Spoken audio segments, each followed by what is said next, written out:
Bienvenue dans cette nouvelle capsule. Aujourd'hui, nous allons parler des mélanges, pour que tout soit plus clair. Tout d'abord, un mélange, qu'est-ce que c'est? Eh bien, c'est lorsqu'on a plusieurs constituants ensemble, comme ici sur la photo. Et quand on a un seul constituant, on appelle ça un corps pur. Il existe différents types de mélanges. Tout d'abord, les mélanges homogènes, dans lesquels on ne distingue pas les différents constituants du mélange à l'œil nu. On peut obtenir un mélange homogène en mélangeant un liquide avec un solide, par exemple l'eau de mer. Attention, dans ce cas, le solide doit être dissous, c'est-à-dire qu'on ne le verra plus dans le liquide. Un mélange homogène peut même être constitué de plusieurs gaz. C'est le cas de l'air qu'on respire en permanence.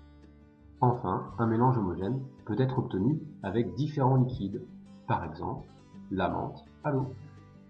Quand les liquides forment un mélange homogène, on dit alors qu'ils sont miscibles entre eux. Parlons maintenant des mélanges hétérogènes. Ce sont les mélanges où on distingue les différents constituants à l'œil nu. Un mélange hétérogène peut être fait de différents solides, exemple du sel mélangé avec du poivre, ou même une pizza. Il peut être aussi constitué d'un liquide et d'un solide qui ne se dissout pas, par exemple de la terre dans de l'eau. Un mélange hétérogène peut même être constitué d'un gaz et d'un liquide, par exemple l'eau gazéifiée. Et enfin, on a aussi le cas des mélanges hétérogènes constitués de plusieurs liquides. C'est le cas de l'huile et du vinaigre. Quand les liquides forment un mélange hétérogène, on dit qu'ils sont non miscibles entre eux.